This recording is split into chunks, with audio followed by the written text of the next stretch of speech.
Hello everyone, मेरा नाम है तपेश। आज हम बात करेंगे निफ्टी, बैंक निफ्टी और फिर निफ्टी मंडे को किस अकॉर्डिंग परफॉर्म कर सकते हैं। तो सबसे पहले वीकली टाइम फ्रेम की कैंडल देखते हैं निफ्टी की। तो ये जो थोड़ा सा डिप आया ना यहाँ पे, मतलब नीचे आके क्लोजिंग दी इसने, मतलब मिड के थोड़ा सा नीचे आके, तो वो इसलिए रीजन हुआ है। देखो फ्राइडे को अच्छी खासी सेलिंग आई है निफ्टी में, और निफ्टी में बैंक निफ्टी कंपेयर में ज्यादा आई है, क्योंकि निफ्टी में देखो रिलायंस में वीकनेस थी और पूरा आईटी सेक्टर में वीकनेस थी, तो मतलब कहीं ना कहीं उसका पूरा इम्पैक्ट यहाँ पे पड़ा है इस चीज का। पर अभी ठीक है, फिर भी overall condition weekly time frame पे सही है, ऐसा कोई दिक्कत नहीं है। देखो ऐसी कैंडल पहले ही बनी थी यहाँ पे 2 सप्ताह पहले, ठीक है। तो उसके बाद लेकिन मार्केट ने वापस उसके लो को ब्रेक नहीं करा और मोमेंटम सीधा ऊपर साइड में अप साइड में देता गया। तो अभी भी हो सकता है कि जब तक लो ब्रेक नहीं करेगा ना, हम कोई नेगेटिव प्लान नहीं करेंगे यहाँ पे, अग्रेसिव यहाँ पे। इंट्राडे में हो सकता है कि ठीक है, मतलब अप डाउन आते रहेंगे यहाँ पे, लेकिन पोजिशनल हमें कोई अभी यहाँ पे अग्रेसिव नेगेटिव साइड में प्लान करने की यहाँ पे नीड नहीं है इस कंडीशन में। ठीक है, तो हम देखते हैं डेली टाइम फ्रेम पे भी। ये देखिए, मतलब ये जो फ्राइडे की कैंडल थी ना, मतलब गुरुवार को इतना अच्छा मोमेंटम मिला, बुधवार को इतना अच्छा मोमेंटम मिला, लेकिन ये शुक्रवार की कैंडल थी ना, वो अच्छी खासी नेगेटिव हुई। एक तो मतलब गैप डाउन हुई थी एंट्री, मतलब ठीक है ओपनिंग भी मतलब गैप डाउन हुई थी, और उसके बाद में वो नेगेटिव मोमेंटम मिलता गया, जैसे निफ्टी में ज्यादा रहा था नेगेटिव ऐसी चीजें, तो वो इम्पैक्ट ज्यादा पड़ा यहाँ पे। ठीक है, अब हम लेवल्स देखते हैं यहाँ पे, हमारे लेवल्स क्या प्लान करे थे हमने। तो ये ऑलरेडी देखो यहाँ पे अभी लेवल्स प्लान देते हैं, यहाँ पे इसका कोई इम्पैक्ट ज्यादा रहता नहीं है, कितना गैप डाउन हुआ यहाँ पे, उसके बाद तो फिर जो पुराने लेवल्स चल रहे थे वही काम करते गए। तो हम लेवल्स हटाते हैं यहाँ से सारे, अब नए तरीके से बनाते हैं, अभी कंडीशन क्या लग रही है देख के। अभी जो सबसे पहले यहाँ पे सपोर्ट रेंज बनेगा वो बनेगा इस रेंज के आसपास, यहाँ पे ये वाला जो एरिया है ना, ये वाला इस जगह के आसपास ये आएगा एक सपोर्ट सबसे बढ़िया यहाँ पे। ठीक है, तो इस जगह को देखना, अगर यहाँ पे मार्केट क्या करता है, रिएक्शन देता है, अगर इसको ब्रेक करता है तो फिर थोड़ा सा और नेगेटिविटी आ सकती है मार्केट में, फिर करेक्शन आ सकता है यहाँ पे इस जगह तक के लिए।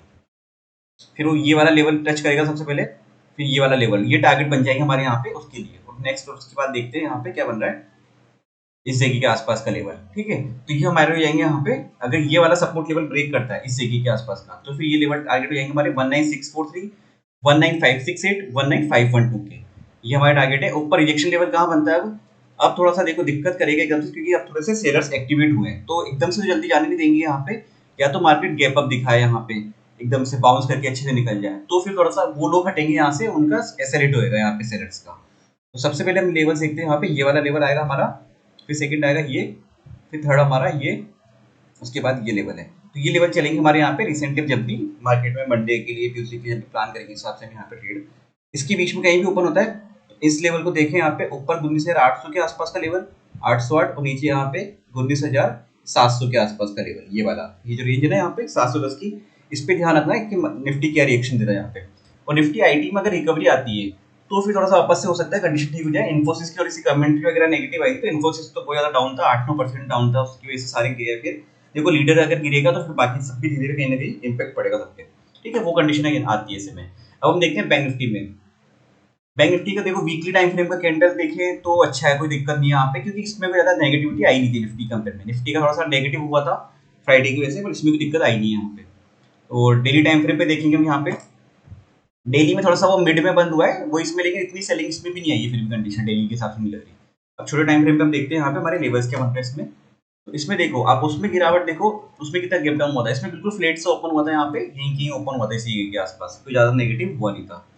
इसमें अब ज्यादा लेवल्स चेंज करने की नीड नहीं है, इसलिए हमें यहाँ पे ये रहेगा हमारा। और अप साइड में देखो ये लेवल बन जाएंगे हमारे 46,232 का पहला रिजेक्शन लेवल है हमारा, उसके बाद है 46,370 का, उसके ऊपर रिजेक्शन लेवल है नहीं, तो हम जो कंडीशन बनेगी मार्केट में प्राइस एक्शन देख के उस अकॉर्डिंग ही यहाँ पे देखेंगे। यहाँ पे मोमेंटम जितना अच्छा मिल सकता है, देखो अब आगे से ये हो सकता है कि एचडीएफसी बैंक परफॉर्म करे वहां पे, क्योंकि उसकी न्यूज का जो इम्पैक्ट था वो सब उसका हो गया, अब नए तरीके से वापस से उस पर वापस करेगा वो एचडीएफसी परफॉर्म। अब वो दोनों साइड में देखते हैं किस साइड मोमेंटम देता है, तो वो उसके ऊपर ध्यान रखना है एचडीएफसी पे। यहाँ पे डाउन साइड में लेवल्स क्या बन रहे हैं, ये अब हम हटाते हैं यहाँ से। अगर ये 49,956 हटाता है, 45,956 अगर यहाँ से ब्रेक करता है इस जगह को, तो फिर हमारे 45,763 तक की हम टारगेट प्लान कर सकते हैं यहाँ पे इस जगह के। फिर उसके बाद है 45,682, फिर है 45,472 के। तो ये टारगेट हमारे हो जाएंगे बैंक निफ्टी के लिए। अब हम देखते हैं यहाँ पे फिर निफ्टी में सीएनएक्स फाइनेंस का। तो सीएनएक्स फाइनेंस में देखो यहाँ पे इसका चार्ट पर सिमिलर से चला था यहाँ पे बैंक निफ्टी कंपेयर में। पहले इस पर इसकी भी मंथली देख लेते हैं, वीकली टाइम में भी देख लेते हैं कैंडल।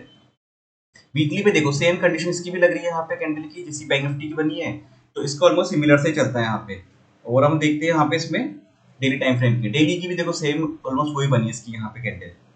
अब हम जाते हैं इसमें यहाँ पे छोटे टाइम फ्रेम पे, और उससे पहले एक बार FII का डेटा भी डिस्कस कर लेते हैं। तो FII ने देखो अप्रोक्स ना 2000 करोड़ की सेलिंग करी है इस बार फ्राइडे को, और BIA ने 1290 करोड़ की बाइंग करी है। तो डेटा ओवरऑल तो नेगेटिव ही है, मतलब सेलिंग का ज्यादा है 800 करोड़ अप्रोक्स, 700-800 करोड़ का। तो वो वाली चीज थोड़ा सा इम्पैक्ट इसका पड़ा भी है, दिखा भी निफ्टी में। हो सकता है IT में पूरे में सेलिंग करी उन्होंने थोड़ी सी ज्यादा, क्योंकि IT में ही ज्यादा सबसे ज्यादा नेगेटिविटी दिख रही थी अभी। अब इसमें देखेंगे हम फिन निफ्टी में यहाँ पे, तो हम जो डे हाई है यहाँ पे इसी का रिजेक्शन लेवल मानेंगे यहाँ पे, और इसके बीच में देखो कुछ ज्यादा यहाँ पे चेंज करने की नीड नहीं, छोटे मोटे तो फिर क्या ये फ्लक्चुएट करता रहेगा यहाँ पे इसी जगह पर। तो इसी रेंज में अगर ये घूमता है यहाँ पे, तो फिर यहाँ पे थोड़ा सा एक्सेलरेट करने का काम करेगा। एक तो या तो बिल्कुल यहाँ है ना, तब एक बार हम यहाँ पे हो सकता है कि पुट का प्लान कर सकते हैं, पर उसमें ऐसे हम छोटा रखेंगे यहाँ पे, ताकि हमें ज्यादा कोई एकदम लॉस नहीं हो यहाँ पे कोई। और यहाँ पे इस जगह के आसपास एक बार कॉल का प्लान कर सकते हैं, क्योंकि यहाँ पे काफी अच्छा सपोर्ट लेवल बना हुआ है। तो मिड में बाकी यहाँ पे जब इस जगह पे घूमेगा, तो कोई ट्रेड लेने के यहाँ पे मतलब अवॉइड करना चाहिए इस जगह पर, ठीक है। या तो बिल्कुल टॉप पे ले, तो आपकी हमारा रिस्क रिवॉर्ड रेशियो काफी अच्छा रहे, या फिर बिल्कुल बॉटम पे यहाँ पे इस जगह एंट्री प्लान कर सकते हैं, ठीक है। और अगर ये गिरेगा तो एक बार पहला टारगेट हमारा आता है 20,446 का, सेकंड आता है हमारा 20,375 का, उसके बाद है 20,274 के आसपास। एक बार थोड़ा इसको मैं शिफ्ट करता हूँ ये लेवल बीच में, ठीक है, 310 का। तो ये हमारे लेवल हो जाएंगे यहाँ पे इसमें। बाकी इसमें कंडीशन ऐसे देखो, बैंक निफ्टी में भी सही है, ज्यादा स्ट्रेंथ चल रही है निफ्टी कंपेयर में। पहले निफ्टी में ज्यादा स्ट्रेंथ थी, अब बैंक निफ्टी में ज्यादा दिख रही है। तो उस अकॉर्डिंग ट्रेड प्लान करना, हो सकता है थोड़ा सा वाइस वर्सा भी चल जाए दोनों, कि निफ्टी तो गिर रहा है, बैंक निफ्टी ऊपर चल रहा है, दोनों में कंडीशन थोड़ा सा भी कई बार हो जाता है इस तरीके का, ठीक है। तो ऐसे थोड़ा सा ट्रेड प्लान करने में थोड़ा दिक्कत आती है इसी कंडीशन में, तो उस हिसाब से थोड़ा सा कॉशियस होकर काम करें। वीडियो अच्छा लगा तो लाइक शेयर सब्सक्राइब कर दीजिएगा। Thank you friends.